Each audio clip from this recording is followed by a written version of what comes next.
बिस्मिल्लाहिर्रहमानिर्रहीम, अस्सलामुअलैकुम नाज़रीन, आप देख रहे हैं प्रोग्राम खबर क्या है और मैं हूं आपकी मेज़बान फरजाना सिद्दीक। नाज़रीन, प्रोग्राम के पहले हिस्से में बात करेंगे हम लाहौर की, जहां से खबर है कि वॉल्टन रोड पर जारी तामीराती काम 1 साल गुजरने के बावजूद मुकम्मल नहीं हो सका है। नामुकम्मल शुदा तामीराती काम से मुख्तलिफ किस्म के मसाइल भी पैदा होने लगे हैं। इस पर बात करने के लिए हमें लाहौर स्टूडियो से ज्वाइन करेंगे फ़हीम अमीन, जबकि दूसरे हिस्से में हम बात करेंगे महकमा हायर एजुकेशन कमीशन की। चेयरमैन और एग्जीक्यूटिव डायरेक्टर में जारी सर्द जंग से इदारे को शदीद अंदरूनी और बैरूनी मसाइल का सामना करना पड़ रहा है। हायर एजुकेशन कमीशन की मौजूदा सूरत हाल पर बात करने के लिए इस्लामाबाद स्टूडियो से हमारे साथ मौजूद होंगे नुमाइंदा खुसूसी रियाजुल हक, जबकि आखिरी हिस्से में हम रुख करेंगे हैदराबाद का। हैदराबाद के मेहनत कश 14 साल गुजर जाने के बावजूद वर्कर्स वेलफेयर बोर्ड की जानिब से तैयार करदा फ्लैट्स में रिहाइश इख्तियार करने से महरूम है।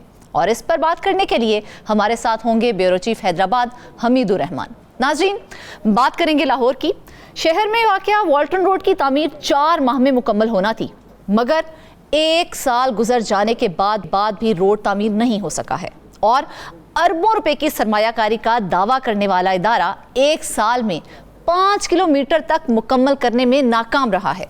मंसूबा मुकम्मल ना होने से इलाका स्मोक और आलूदगी का मरकज भी बन गया है। इसके अलावा इलाका मकीनों के लिए भी नए मसाइल पैदा हुए हैं। अपने नुमाइंदे फ़हीम अमीन से ही मज़ीद तफसीलात जानते हैं कि आखिर ये मामला क्या है। फ़हीम, बताइएगा। बहुत शुक्रिया फरजाना। ये वाल्टन रोड जो है तकरीबन लाखों की आबादी को कनेक्ट करता है। ये DHA की तरफ जाने वाला रास्ता है। उसके बाद वाल्टन रोड से आप तकरीबन फ़िरोज़पुर रोड की तरफ भी जाते हैं। तो ये मंसूबा जो है वो निगरान दौरे हुकूमत में शुरू किया गया था और इस मंसूबे को अप्रैल के वस्त में जो है मुकम्मल होना था और बहुत ग्रेस पीरियड तो उन्होंने कहा था कि जब ये मंसूबा शुरू हुआ था कि मई में ये मुकम्मल कर लिया जाएगा।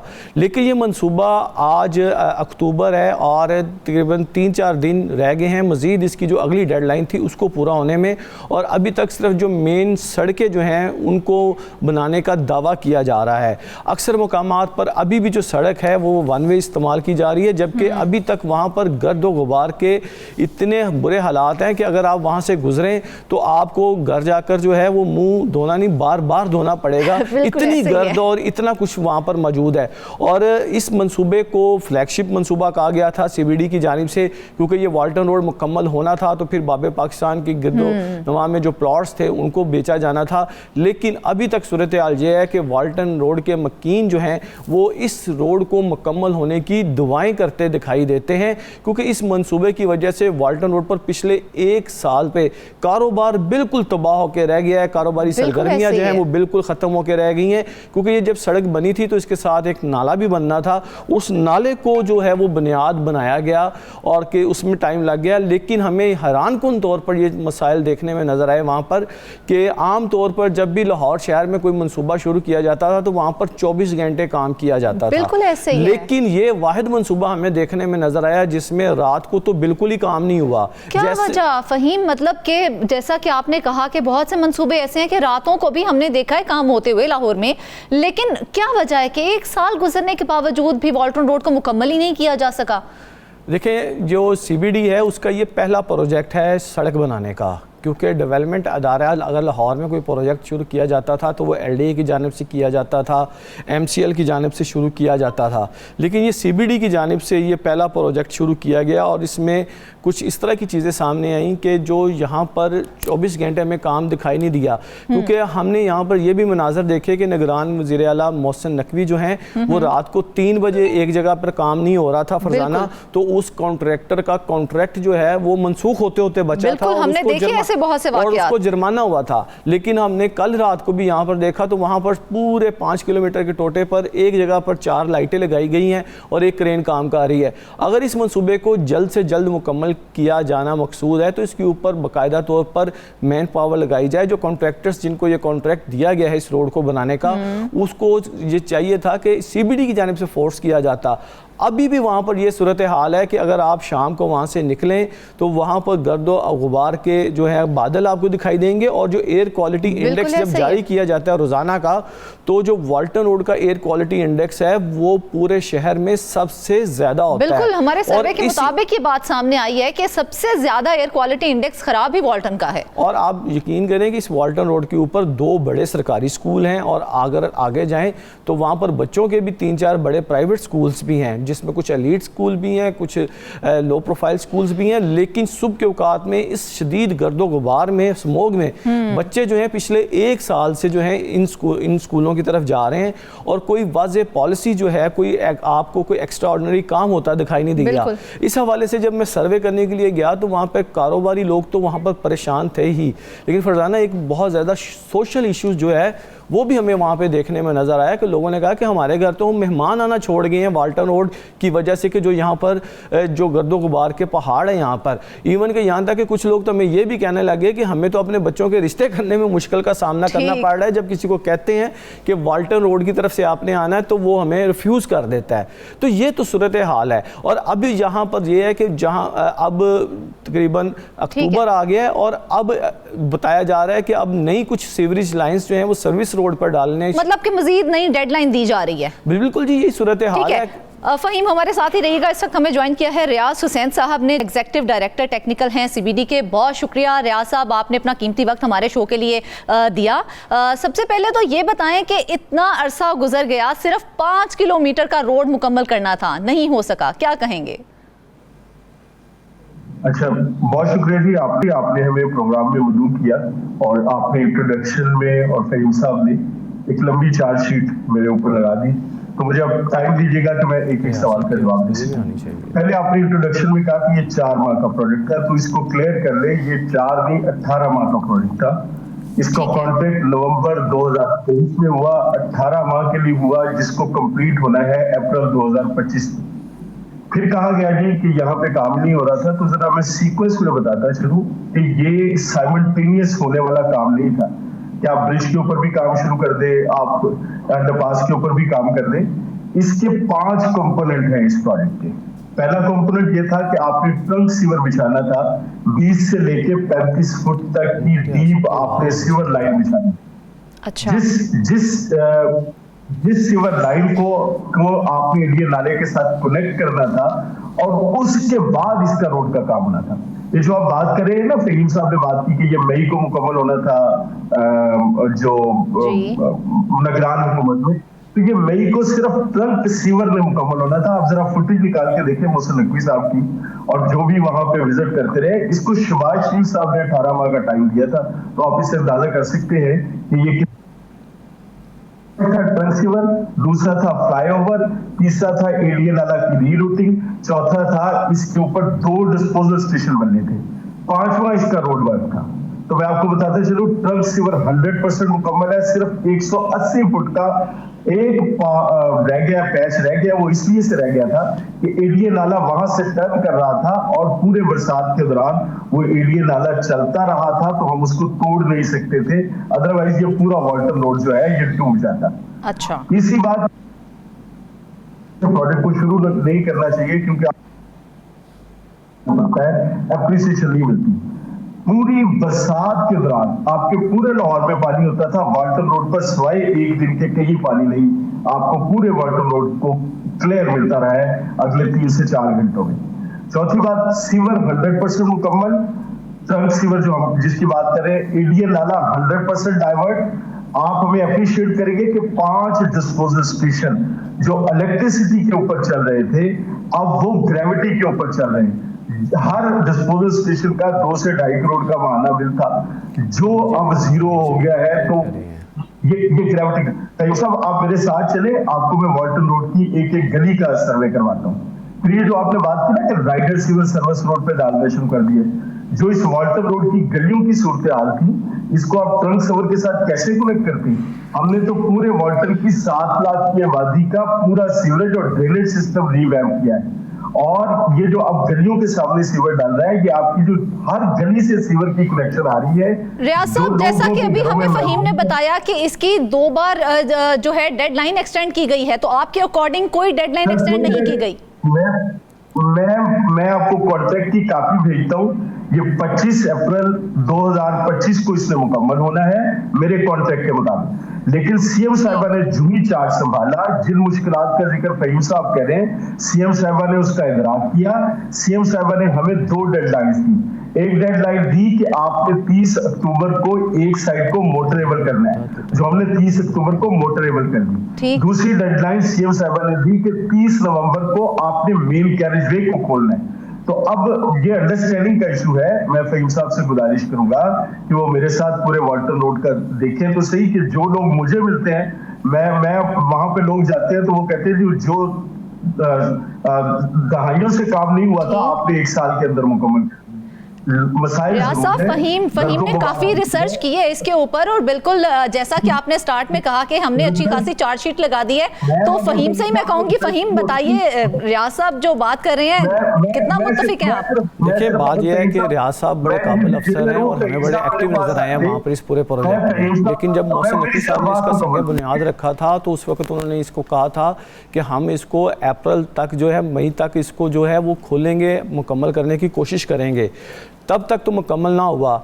जब अब अक्टूबर आ गया तो अब अक्टूबर तक की अगर हम बात करें तो इस वक्त भी जो मंसूबा जो है वो सिर्फ जो है मेन रोड्स तक का ही हमें नज़र आता है कि वो भी सिर्फ चंद जगहों पर टोटे टोटों की सूरत में जो है वो उसको मुकम्मल करने की कोशिश की जा रही है। और अभी भी वहाँ पर ये सूरत हाल है कि आए रोज़ वहाँ पर जो है वो जो सीवरेज का ढक्कन ना होने की वजह से गटरों में लोग गिर के ज़ख्मी हो रहे हैं। 2 लोग जो हैं वो कंटोनमेंट बोर्ड के वो इन नालों में गिर के जाँ बाक हो गए हैं। और अभी भी जो है सर्विस लाइन जो है वो जूं की तूं पड़ी हुई है, वहाँ पर भी लोगों को मुश्किल का सामना करना पड़ रहा है।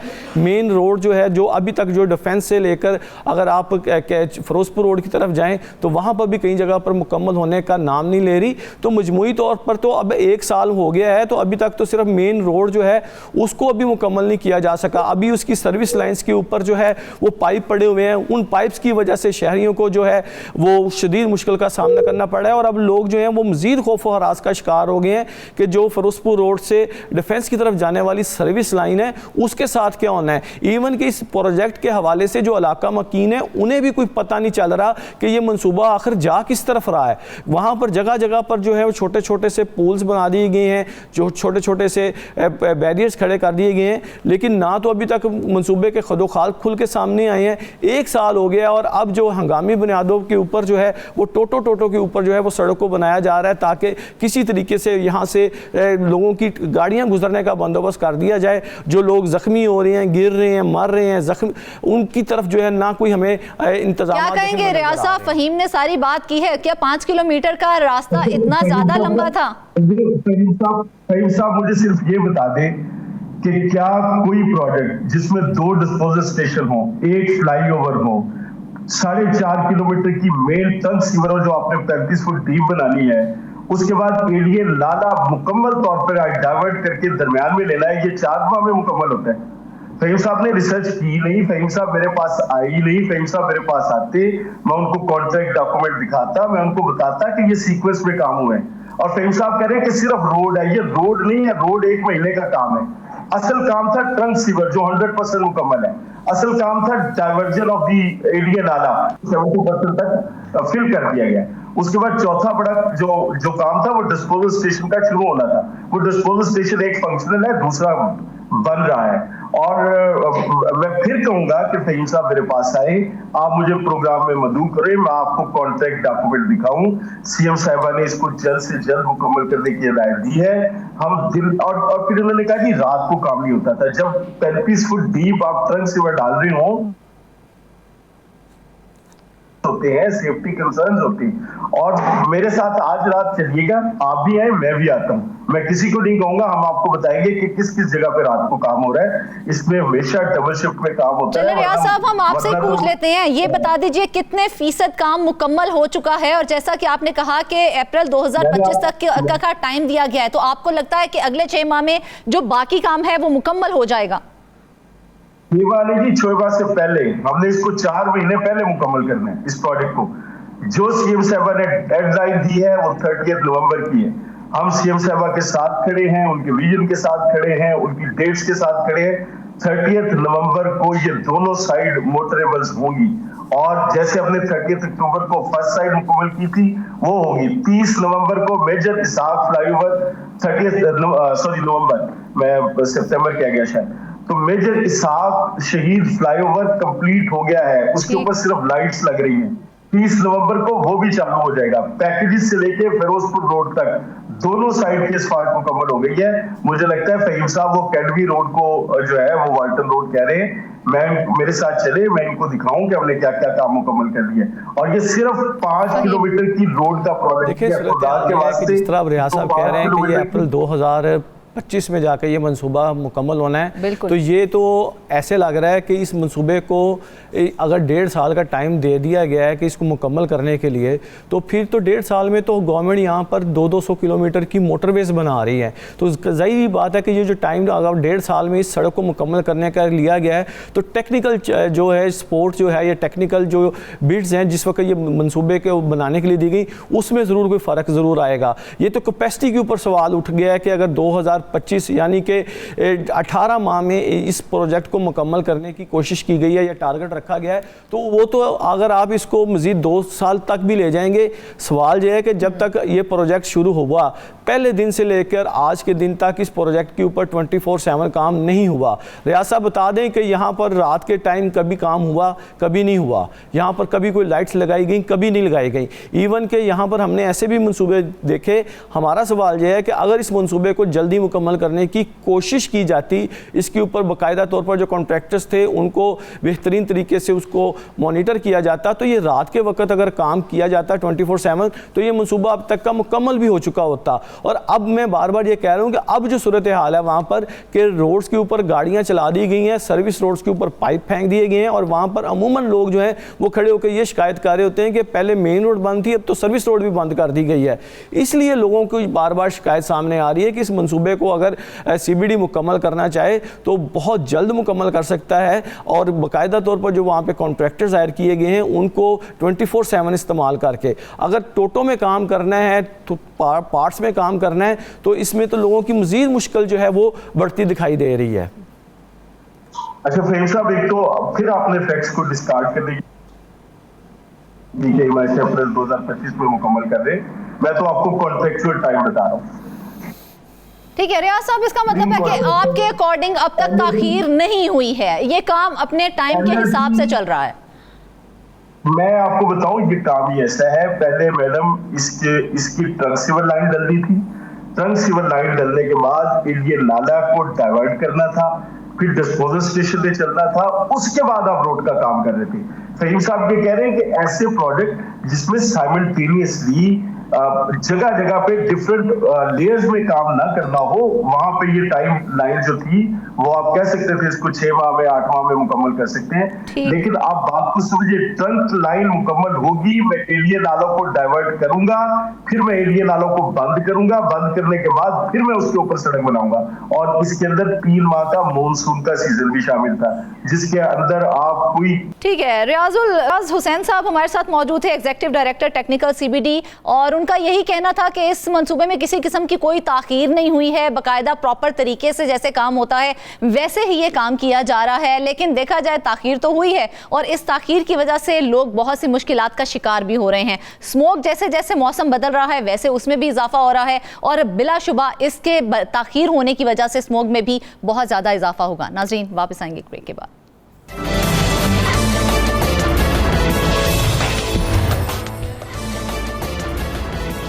वेलकम बैक नाज़रीन, बात करते हैं महकमा हायर एजुकेशन कमीशन की, जो कि मसाइल का घर बन चुका है। इदारे के बड़ों के दरमियान जारी रस्साकशी से इदारे की कारकर्दगी भी शदीद मुतासिर होने लगी है। इसके अलावा इदारे के अंदर गवर्नेंस के मसाइल भी दिन ब दिन बढ़ते जा रहे हैं। HEC की जानिब से यूनिवर्सिटीज़ के 100 अरब रुपए से ज़ायद फंड्स को भी रोकने की तैयारी की जा रही है। मुल्क भर की यूनिवर्सिटीज़ और HEC के रवाबित में भी कमी देखने में आई है। कमीशन के बड़ों के दरमियान बाहमी इख्तिलाफात ज़ुबान ज़द-ए-आम हैं। इस पर बात करने के लिए हमारे साथ मौजूद हैं रियाज उल हक। जी रियाज, बताइए चल क्या रहा है आखिर HEC में? जी बहुत शुक्रिया। हाई एजुकेशन कमीशन मुशर्रफ के दौर में डॉक्टर अताउर रहमान उसके फाउंडर बने, और उसके बाद HEC ने बड़ा ग्रो किया, डेवलप किया, पूरी दुनिया में अपना नाम कमाया, रिसर्च पेपर से लेकर स्कॉलरशिप्स और तमाम चीज़ें। लेकिन आहिस्ता आहिस्ता फिर ये हुआ कि पॉलिटिकल इंटरफेरेंस इतनी ज़्यादा हुई, ख़ासतौर से पिछले जो 4-5 साल में हुई है। वैसे तो तकरीबन जो हर अपॉइंटमेंट होती है, ख़ासतौर से चेयरमैन के हवाले से, वो किसी न किसी तौर पे हुकूमतें और वो इन्वॉल्व रही हैं एक ज़माने में। लेकिन पिछले कुछ अरसे में ये बहुत ज़्यादा हो गया है कि पॉलिटिकल इंटरफेरेंस बहुत ज़्यादा हो गई है, ना सिर्फ टॉप की अपॉइंटमेंट में, बल्कि इसके अलावा जो बाकी जो HEC के स्कॉलरशिप्स के इशूज़ हैं या जो दूसरे मसाइल हैं, उसमें ख़ास तौर से अपॉइंटमेंट्स को लेकर और दूसरी चीज़ों को लेकर ये बहुत बड़ा सीरियस जो है वो मसला बनता जा रहा है। उसका नुकसान ये हुआ कि HEC इंटरनली बहुत ज़्यादा रिफ्ट्स उसके अंदर और रस्साकशी जो है वो शुरू हो गई है। टॉप से लेकर मुख्तलिफ जगहों अरबों रुपए देकर वो बनाया गया, और मुल्क भर की 200 से ज़ायद जो यूनिवर्सिटीज़ हैं, पब्लिक और प्राइवेट, उनको जो है वो उनको देखना, उनकी क्वालिटी को देखना, ये रह गया था। 18वीं तरमीम के बाद इसकी इंपॉर्टेंस उतनी ही अहम है जितनी 18वीं तरमीम से पहले थी। लेकिन अब जो है अंदर से मसाइल का जो अंबार है वो बहुत ज़्यादा हो गया है। अगर हम बात करें क्वालिटी की, तो क्यों, मतलब ऐसे कौन से मसाइल बढ़ गए हैं कि इतना बड़ा इदारा इस वक्त गवर्नेंस के शदीद मसाइल का शिकार होता जा रहा है?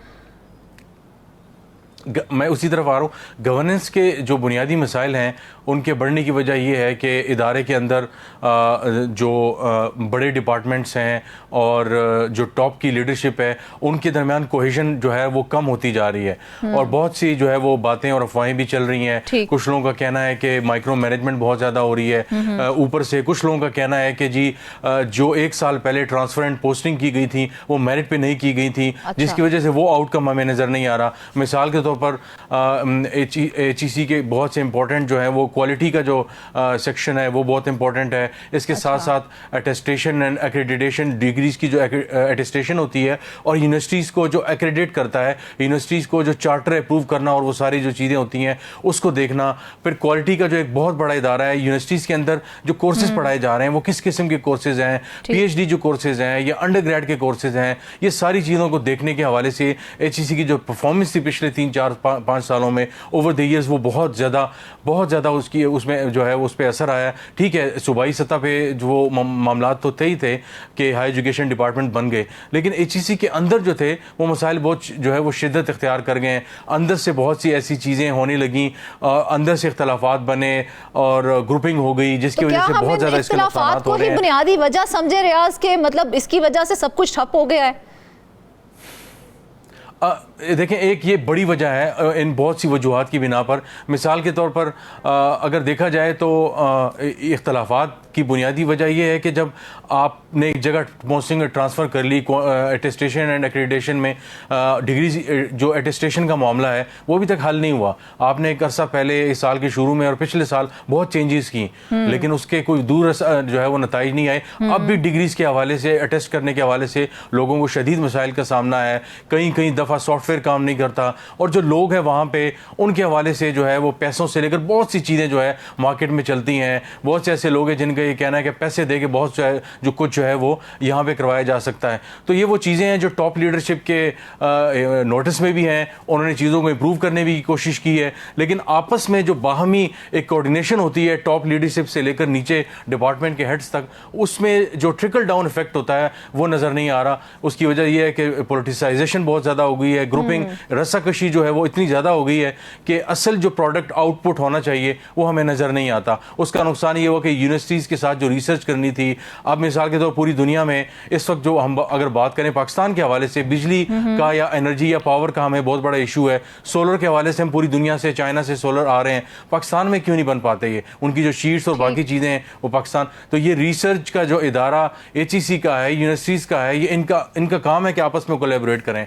अब यूनिवर्सिटी HEC के अंदर इतने मसाइल अगर होंगे तो यूनिवर्सिटीज़ को क्या वो बताएगा, प्रेशराइज करेगा, उनके हवाले से पूछेगा उनसे कि आपको जो फंडिंग दी जा रही है, आपको जो अरबों रुपए दिए जा रहे हैं, उसका क्या है? तो ये एक बहुत बड़ा अलमिया है, और इसके हवाले से सुनने में आ रहा है कि इसको चीज़ों को देखने के हवाले से एक जो है अहम मीटिंग कुछ दिनों में होने वाली है। इससे पहले कुछ हुई भी, लेकिन मेरा ख्याल है कि जो हुकाम बाला हैं उनको शायद इन चीज़ों को सीरियसली लेना होगा। और हमने कुछ दिनों में मुलाकातें, बातें बहुत से लोगों से की, उनका ये कहना था कि इतना अहम इदारा, इतना इंपॉर्टेंट इदारा, हाई एजुकेशन जो सेक्टर के लिए इतना इंपॉर्टेंट हो सकता है, 200 से ज़्यादा यूनिवर्सिटीज़ हैं, अगर इसको अब ना बचाया गया तो शायद बहुत जल्द जो है सियासत जो है आड़े आकर इस इदारे को जो है वो रियाज, ये जो सारे मामलात आपने जिस तरह से हाईलाइट किए हैं, इस सारे मसले पर HEC का क्या मौकिफ है? क्या वो मानते हैं कि वाकई मामलात इतने बदतर हो गए हैं? HEC से मैंने ऑफिशियल उनसे कुछ आला ओहदों पे जो लोग मौजूद हैं, मेरी उनसे बात हुई और मैंने उनसे पूछा। उन्होंने इस बात को तो तस्लीम किया कि मसाइल हैं, कोऑर्डिनेशन के इश्यूज़ हैं, लेकिन हम चीज़ों को बेहतर बनाने की कोशिश कर रहे हैं।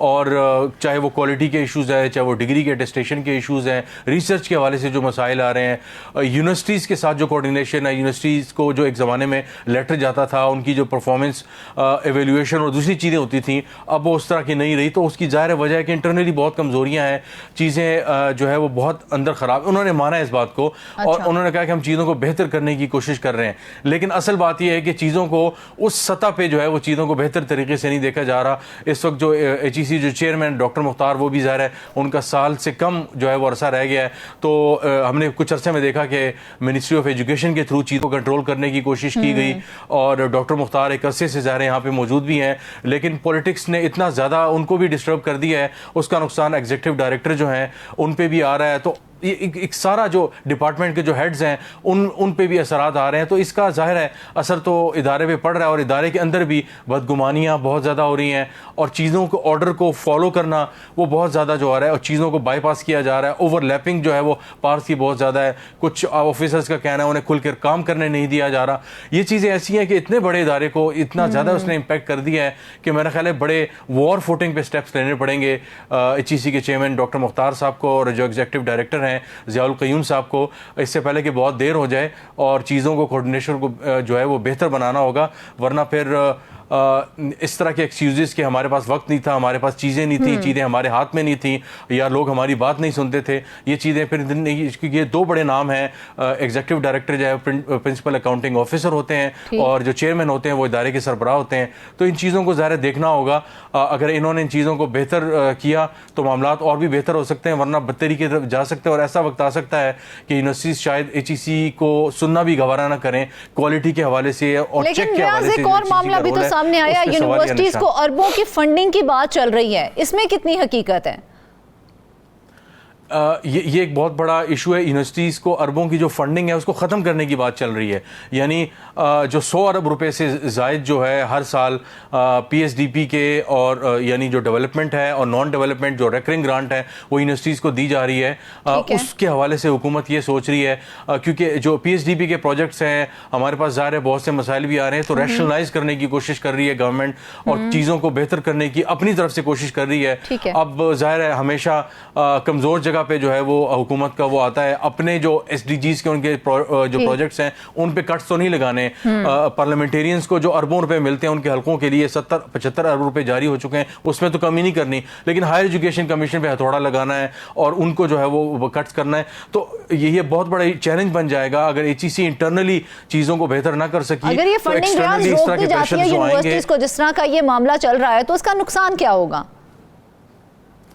उसका ज़ाहिर बहुत बड़ा नुकसान जो है वो HEC खुद भी उतनी कैपेबल नहीं है और यूनिवर्सिटीज़ भी उस काबिल नहीं है कि इंडिपेंडेंटली ऑटोनोमसली चीज़ों को उस तरह देख सकें कि अपने बजट के जो चीज़ हैं वो कैसे चीज़ों को बेहतर किया जा सके।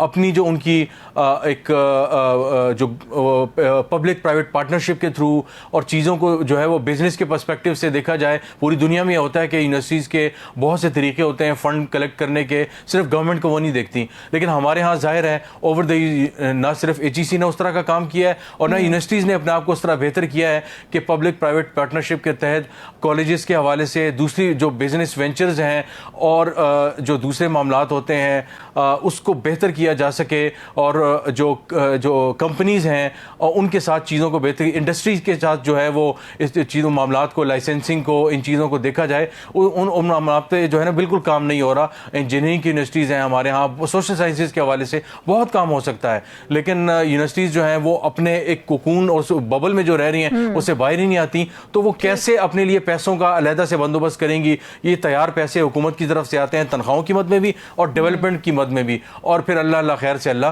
तो ये एक बहुत बड़ा सानिया होगा कि यूनिवर्सिटीज़ अभी तैयार नहीं है। जिस तरह 18वीं तरमीम हुई कि एजुकेशन और हेल्थ जो है वो डिस्टर्ब हुए, और भी बहुत से इदारे हुए, क्योंकि सूबे तो तैयार नहीं थे, एकदम से डिवॉल्व हुए और उसके बाद जो है वो हाथ पे हाथ दे रहे बैठ गए। अभी तक जो है उसके मसाइल सामने आ रहे हैं। तो ये जो डिफंड करने का जो सिलसिला है, अगर ये शुरू हो गया और ये टेस्ट करने का, ज़ाहिर है एक टेस्टर छोड़ा है मार्केट में हुकूमत ने, लेकिन ये बहुत बड़ा जो है वो सानिया हो सकता है। तो मेरा ख्याल है इसके लिए एचईसी को आगे आके बड़ा सीरियस रोल अदा करना होगा। खासा इफेक्ट होगा, लेकिन इस सारी कश्मकश का आला तालीम पर कितना असर पड़ेगा? जैसे हम गुफ्तगू इसी पे कर रहे हैं कि आला तालीम पे या यूनिवर्सिटीज़ पे तो इम्पैक्ट एचईसी पे तो आएगा ही आएगा कि उसकी अपनी जो एग्जिस्टेंस है, जो क्रेडिबिलिटी है, जो परफॉर्मेंस है, वो इन क्वेश्चन हो जाएगी। जब सारी यूनिवर्सिटीज़ को फंडिंग को मतलब डिफंड कर देते हैं आप, तो फिर एचईसी के हवाले से एक बड़ा एक सेरेमोनियल सा रोल रह जाएगा, शायद एक बिल्डिंग तक महदूद हो जाए कि जनाब इनका एक रोल है, एक कॉस्मेटिक किस्म के लेटर्स जारी होंगे क्वालिटी के हवाले से, और कुछ नहीं होगा। ये एक बहुत बड़ा नुकसान होगा। जो निस्बतन अच्छा रोल अदा कर सकता है, जो माजी में अदा किया था, अब शायद उसमें कमी आई है, लेकिन अगर चीज़ों को स्टेप अप किया जाए तो चीज़ें बहुत बेहतर हो सकती हैं। एचईसी की टॉप हायरार्की अगर इसको संजीदा ले, इसके साथ साथ जो यूनिवर्सिटीज़ हैं उसके लिए बहुत बड़ा ये धचका होगा। यूनिवर्सिटी के अंदर जो रिसर्च का कल्चर है वो थोड़े बहुत जो चलता रहता है वो मामला ख़त्म हो जाएंगे। यूनिवर्सिटीज़ के अंदर ज़ाहिर है पूरा एक क्वालिटी एश्योरेंस और दूसरी जो चीज़ें हैं, जिस तरह मैंने कहा रिसर्च है, क्वालिटी एश्योरेंस होगी और दूसरे मामला हो गए, वो मुकम्मल जो है वो मेरा ख्याल है शायद 2 से 3 यूनिवर्सिटीज़ पाकिस्तान में ऐसी हैं कि जो मामला को उस अंदाज से देख सकती हैं कि अपने तौर पे फंडिंग जो है वो कलेक्ट कर सकती हैं। एलुमनाई को लेकर रियाज किस तरह से कर सकती हैं? क्या हमारे पास इसका कोई अच्छा बेहतर सॉल्यूशन है ताकि हम गवर्नमेंट को दे सकें और वो उस पर अमल पैरा हो सकें? मेरे ख्याल है इसमें 2-3 चीज़ें हो सकती हैं। एक तो यूनिवर्सिटी जो हुकूमत पाकिस्तान ये कर सकती है कि वजारत तालीम के ज़रिए जो एचईसी को कंट्रोल करने का सिलसिला शुरू किया हुआ है उसको बंद किया जाए और एचईसी को मुकम्मल तौर पे अपनी आज़ाद हैसियत में बहाल किया जाए, एक। और उसका जो बोर्ड ऑफ गवर्नर्स है, जो कमीशन का जो 20 के करीब उसके जो अरकान हैं, उसको मुकम्मल तौर पर नॉन पोलिटिकल रखा जाए। इदारे के फैसले कैसे करने हैं, पॉलिसीज़ कैसे करनी है, पोलिटिकल इंटरफेरेंस ना हो, और एचईसी के अंदर जो बड़े हैं वो मिल बैठे, सर जोड़ें कि एचईसी की साख को इतना ज़्यादा नुकसान पहुंच रहा है, अदालतों में केसेस हैं, एक बड़े छोटे को लेकर कोई किसी चीज़ को लेकर इन सबको बैठना होगा, मामलात को हल करना होगा, एचईसी के अंदर गवर्नेंस को बेहतर करना होगा, चाहे वो क्वालिटी है, रिसर्च है, अटेस्टेशन है, एक्रेडिटेशन है। तो उसके बाद जब अपनी साख ठीक हो जाएगी तो उसके साथ साथ फिर ऑटोमेटिकली जो यूनिवर्सिटीज़ है, जो हायर एजुकेशन सेक्टर है, उस पर उसके ट्रिकल डाउन असरात आएंगे और यूनिवर्सिटीज़ को बेहतर तरीके से मैनेज किया जा सकेगा। तो ये गवर्नमेंट से शुरू होगा, एचईसी, और एचईसी के बाद यूनिवर्सिटीज़, और यूनिवर्सिटीज़ को भी अपने सॉक्स को पुल करना होगा। बहुत ज़्यादा लेजी हो गए हैं, अब बने बनाए जो है वो पैसे हुकूमत की तरफ से मिल जाते हैं, तो चीज़ों को बेहतर करना होगा। और पॉलिटिकल इंटरफेरेंस चाहे वो सूबाई सतह पे है और चाहे वो वफाकी सतह पे, उसको ख़त्म करना होगा। वाइस चांसलर की अपॉइंटमेंट हमने देख ली कि पंजाब में हमने देखा मरीम नवाज ने क्या किया, गवर्नर ने क्या किया, तो ये इस चीज को कम करना होगा। वाइस चांसलर्स की अपॉइंटमेंट अब सूबों में, पंजाब में खास तौर से और पूरे मुल्क में सियासी बुनियादों पर हो रही है। ये बहुत तबाही है और वीसीज की जो उसमें एचईसी का रोल बढ़ाया जाए और इंडिपेंडेंट रखा जाए और किसी तौर पे भी सियासतदानों में का इसमें रोल नहीं होना बुरी तरह से पॉलिटिसाइज हो गई है। अगर हम आ जाए बेचारे मासूम तालिबे इल्मों पर, उनके फ्यूचर के हवाले से वो कितने ज्यादा वो जो है इस वक्त खतरे में है उनका फ्यूचर? उनका फ्यूचर तो इस हद तक खतरे में है कि क्वालिटी जो एजुकेशन है, जो हाई एजुकेशन सेक्टर का बुनियादी जो मकसद होता है वो रिसर्च देना होता है और क्वालिटी एजुकेशन देना होता है टॉप लेवल पे, क्योंकि ये एक गेटवे होता है प्रोफेशनल फील्ड की तरफ। तो आप इंडस्ट्री से एक स्टेप जो है वो पीछे होते हैं। अब तो पूरी दुनिया में ये पिछले दिहाइयों से ये चीज़ बदल गई है कि यूनिवर्सिटी और इंडस्ट्री का रिलेशन जो है वो बहुत बढ़ गया है। ज़ाहिर है कॉलेज और हाई स्कूल लेवल पे तो वो उस तरह की नहीं होती चीज़ें, लेकिन यूनिवर्सिटी और इंडस्ट्री का जो रिलेशनशिप है वो बहुत ज़्यादा ज़रूरी है। तो अगर यूनिवर्सिटी हायर एजुकेशन सेक्टर अगर इम्पैक्ट होता है तो स्टूडेंट दाखिला तो ले लिया, लेकिन उसको अब हमारे यहाँ बहुत ज़्यादा ये एक इशू आ रहा है कि मॉडर्न जदीद दौर, एआई आ गया, क्वालिटी की जो चीज़ें हैं, रिसर्च है, उन चीज़ों पे हमारा फोकस ही नहीं है, नशिस्तन बर्खास्तन हो रहा है। ये बहुत ज़्यादा नुकसानदेह है कि फॉरवर्ड लुकिंग जो पॉलिसीज़ हैं, फॉरवर्ड लुकिंग थिंकिंग ना फेडरल गवर्नमेंट पे, ना एचईसी की सतह पे है और ना हमें नज़र आ रही है कि जो सूबाई सतह पे जो हाई एजुकेशन डिपार्टमेंट्स हैं, यूनिवर्सिटीज़ हैं, बहुत कम वीसीज ऐसे हैं जो इंडिपेंडेंटली काम करते हैं और डिलीवर कर रहे हैं। तालीम भी अगर इस तरह से पॉलिटिसाइज होता जाएगा तो बहुत से मुश्किलात पैदा होगी स्टूडेंट्स के लिए भी और आने वाली नस्लों के लिए भी। एचईसी को, यूनिवर्सिटीज़ को इस हवाले से एक्टिव होना होगा। They should pull up their socks ताकि बेहतरीन जो है वो कारकर्दगी दिखा सकें और हमारे आने वाली नस्लों का जो मुस्तकबिल है उसको संवार सके। वापस आएंगे एक ब्रेक के बाद।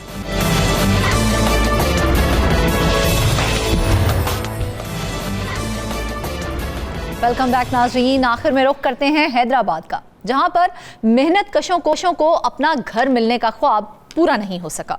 2007 में मेहनत कश अफराद के लिए टंडो मोहम्मद खान रोड पर 1500 घर बनाने का मंसूबा शुरू हुआ और घरों की तामीर 2010 में मुकम्मल हो चुकी है। लेकिन 14 साल गुजर जाने के बाद भी मेहनत कश अफराद तैयार शुदा घरों में रिहाइश इख्तियार करने से महरूम हैं। वर्कर्स वेलफेयर बोर्ड की अदम तरजीह के बायस घरों पर कब्जा होना शुरू हो गया है। तकरीबन 200 से ज्यादा घरों पर माफिया काबिज हो चुकी है। मजीद तफसीलात जानते हैं ब्यूरो चीफ हैदराबाद हमीदुर रहमान से। हमीद, क्या है ये ख्वाब अभी तक शर्मिंदा ताबीर नहीं हो सका है?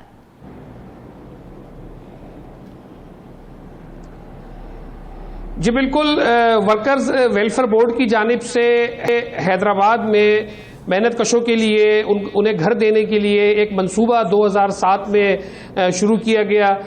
1504 फ्लैट बनाने का ये मंसूबा था जो हैदराबाद के सनती इलाके टंडो मोहम्मद खान रोड पर उसके लिए जगह का इंतखाब किया गया और वहाँ पर 1504 फ्लैट जो है उसकी तामीरात का आगाज़ किया गया।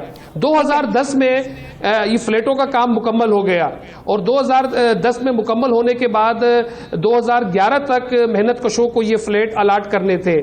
लेकिन अफसोस के साथ कहना पड़ता है कि वही सूबाई हुकूमत की लापरवाही कहें, इदारों की बेहिसी कहें कि वो हमेशा प्रोजेक्ट तो जो है ले आते हैं लेकिन उसको पाया तकमील तक पहुंचा नहीं पाते।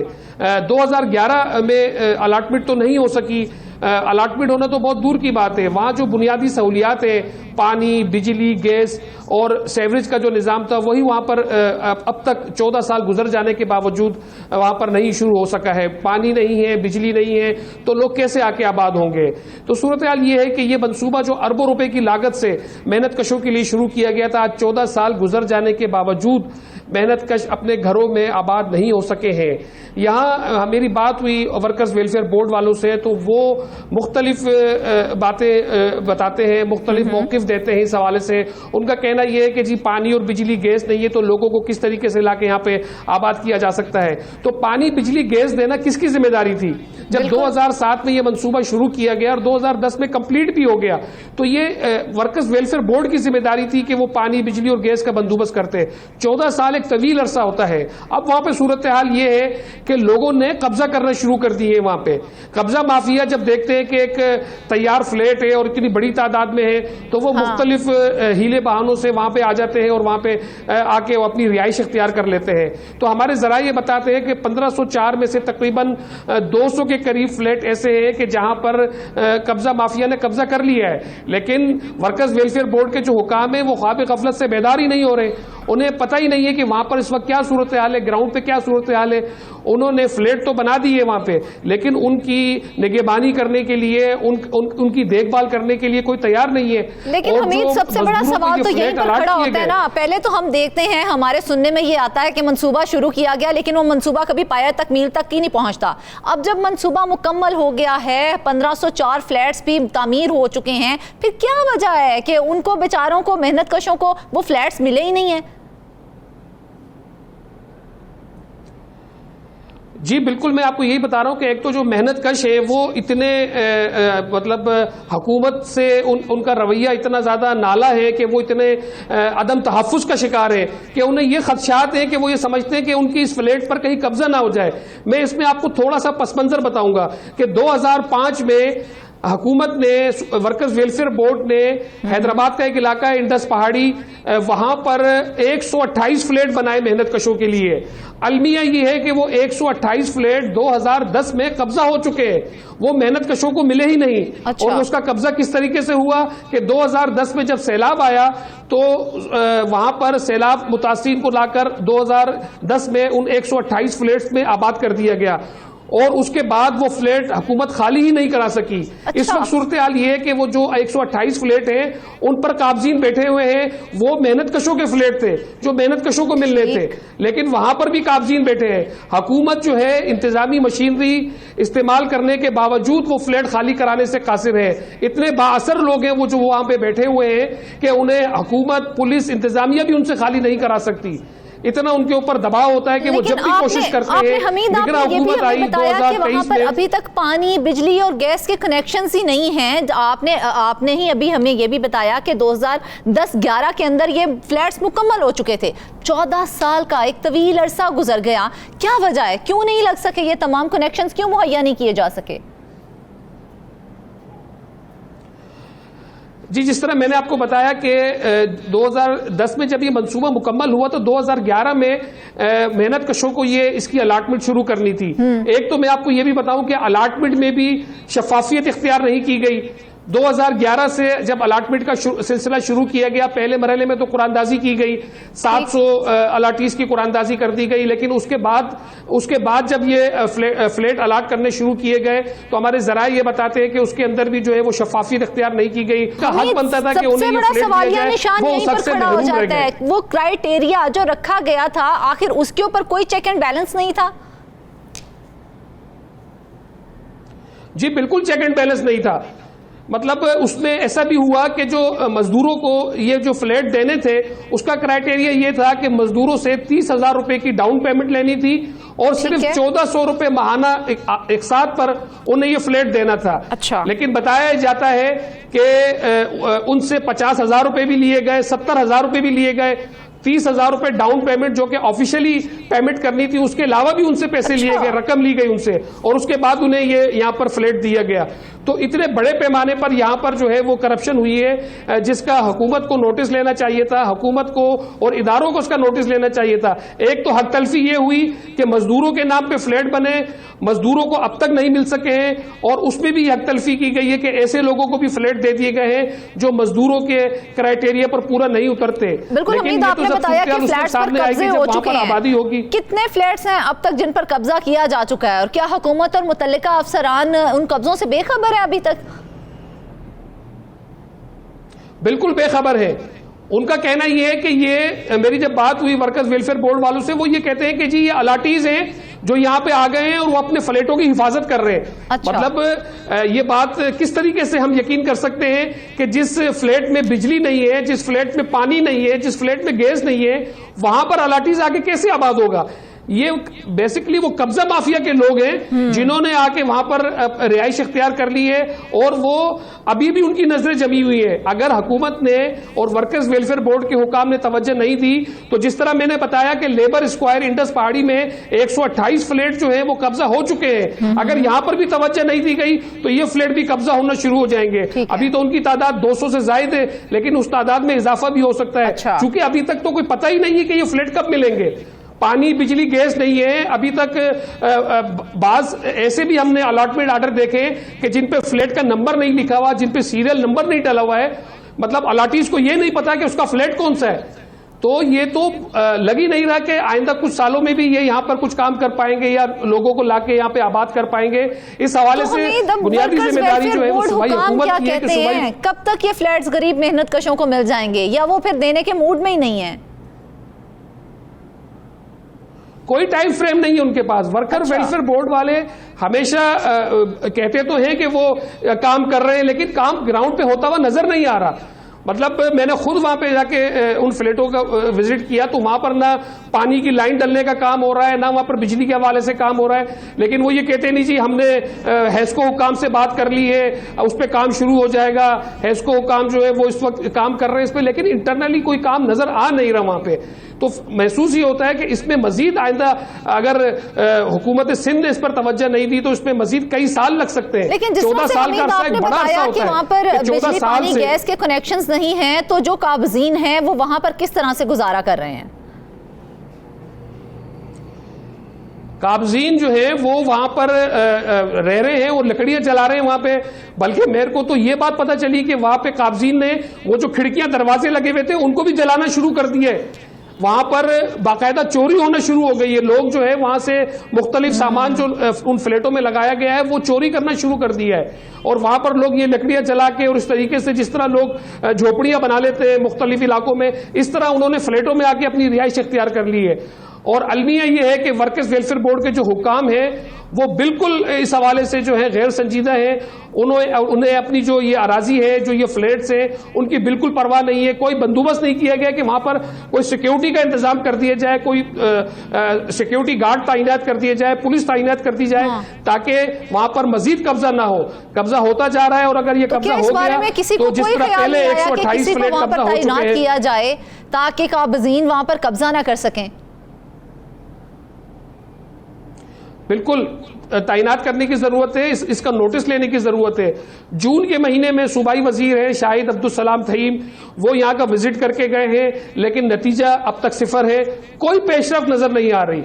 हुकूमत की और वर्कर्स वेलफेयर बोर्ड की कोई संजीदगी नजर नहीं आ रही कि वो किसी तरीके से इसमें काम की स्पीड को तेज करें। पानी देना, देखे पानी देना जिम्मेदारी सूबाई हुकूमत की है, सूबाई हुकूमत ही पीपल्स पार्टी की है, वर्कर्स वेलफेयर बोर्ड भी उन्हीं का है, तो उन्हीं की जिम्मेदारी बनती है कि वो कम से कम पानी की लाइन तो वहां पहुंचाएं। सेवरेज और जो ड्रेनेज का सिस्टम है वो कम से कम डाल दें। उनका कहना यह है कि जी गैस के कनेक्शन फिलहाल नहीं हो रहे हैं, हुकूमत ने गैस के कनेक्शन पे पाबंदी लगाई हुई है। चले गैस के कनेक्शन अगर नहीं हो रहे तो बिजली और पानी का कनेक्शन तो दे दें ताकि लोग कम से कम वहां पे आके अपना घर, जो उन्होंने पैसे खर्च किए, अरबों रुपए का ये प्रोजेक्ट है। और अफसोस के साथ कहना पड़ता है कि वो मजदूर, मेरी एक मजदूर से बात हुई तो उनका कहना यह था कि 35,000 रुपए या 30,000 रुपए तनख्वाह में जब वो 15,000 रुपए किराया देंगे तो वो किस तरीके से अपने बच्चों का पेट पालेंगे। अगर उन्हें उनका घर मिल जाएगा तो कम से कम वो आसानी से अपने बच्चों की किफालत तो कर सकेंगे। तो हमीद, जिस तरह से आपने बताया कि पहले भी 128 फ्लैट्स हैं जिन पर कब्जा हो चुका है और काबजीन 14 साल से फ्लैटों पर कब्जा किए हुए हैं, तो क्या हुकूमत उनके सामने बेबस है इतनी, या वो काबजीन इतने ताकतवर हैं कि उनसे फ्लैट खाली नहीं कराए जा सकते हैं? वो काबजीन जो है उन्हें सियासी पुष्ट पनाही हासिल है और वो इतने ताकतवर हो चुके हैं कि मैं आपको इसमें एक अहम बात ये बताऊं कि वो जो काबजीन है उन्होंने जो फ्लैट कब्जे किए हुए, अब वो फ्लैट वहां पे फरोख्त करते हैं। मतलब जो काबिज अपना फ्लैट खाली करता है वो किसी और को बेच के जाता है फ्लैट वहां पे, मतलब कब्जे का फ्लैट, और वो भी फरोख्त हो रहा है वहां पे। यानी कि कब्जा दर कब्जा चलता आ रहा है। बताऊं कि वर्कर्स वेलफेयर बोर्ड कब्जा दर कब्जा चलता हुआ आ रहा है। जिस तरह मैंने आपको बताया कि 2023-24 में जब निगरान हुकूमत थी तो एक कोशिश की गई कि किसी तरह ये 128 फ्लैट खाली करा के और जिनका ये हक बनता है मेहनत कशों का उनको दे दिए जाएं। लेकिन बाकायदा वहां पर पुलिस फोर्स भी मौजूद थी, इंतजामिया भी पहुंची, लेकिन पता नहीं किस ताकतवर शख्सियत का फोन आया कि वो कार्रवाई रोक दी गई और अब तक ये कार्रवाई रुकी हुई है। 14 साल से काबजीन वहां पर बैठे हुए हैं उन फ्लैटों में, लेकिन कोई हुकूमत उसका नोटिस लेने के लिए तैयार नहीं है। अब जब 128 फ्लैट पहले से कब्जा है, 1504 फ्लैटों पर कब्जा होना शुरू हो गया है, तो ये मेहनत कश कहां जाएंगे? इन मेहनत कशों ने जो अपनी जमा पूंजी दे दी है, अपने पैसे यहाँ पे उन्होंने इन्वेस्ट किए कि चले जी उनको घर मिल जाएगा, लेकिन घर मिलना तो दूर की बात है, उनका तो घर उनकी आंखों के सामने से उनकी आंखों के सामने कब्जा होता जा रहा है। वो देख रहे हैं कि उनका घर, वो बाजू का तो बेचारे अपना आके अपना घर देखते हैं कि कहीं ऐसा ना हो कि हमारा फ्लैट कब्जा हो जाए।